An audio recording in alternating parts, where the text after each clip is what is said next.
Committed ஆயிட்டாங்கன்னா, அவங்க வந்து வேற யார பத்தியுமே திங்க் பண்ண முடியாது. அந்த அளவுக்கு வந்து பார்த்தீங்கன்னா, இவங்க அவ்ளோ ஒரு பொசசிவா வந்து அந்த லவ்வர வந்து கொண்டு செல்லக்கூடிய தன்மை வந்து சிம்மத்துக்கு உண்டு. ஓகே, இவங்க வந்து கமிட் ஆயிடுறாங்க. இப்போ லவ் லைஃப்குள்ள என்ட்ரி ஆயிடுறாங்க. இப்போ இவங்களுடைய பிஃபோர் இருந்த ஒரு சில விஷயங்கள்லாம் நெறைய மாறுபாடுகள் வரும். ஃபர்ஸ்ட் ஆஃப் ஆல் முதல்ல காட்டின ஒரு இன்ட்ரெஸ்ட் வந்து பார்த்தீங்கன்னா, கமிட் ஆன பிறகு அந்த இன்ட்ரெஸ்ட்லாம் குறைய ஆரம்பிக்கும். ஓகே, நீ இருக்கிறியா? ஓகே, நீ இருப்பா அப்படின்ற மாதிரி ரொம்பவும் வந்து இம்பார்ட்டன்ஸ் குடுக்கறதெல்லாம் குறைச்சிப்பாங்க.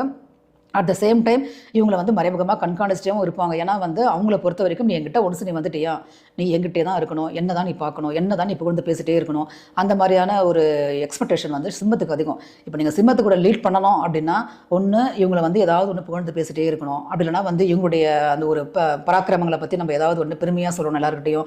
அடுத்து வந்து பார்த்தீங்கன்னா வந்து இவங்க என்ன சொன்னாலுமே சரி, சரி சரின்னு நம்ம தலையாடிட்டே இருந்தோம்னா, சிம்மம் வந்து அப்படி ஒரு பாசத்தையும், அது ஒரு அன்பையும் வந்து கொட்டி குடுக்கும்.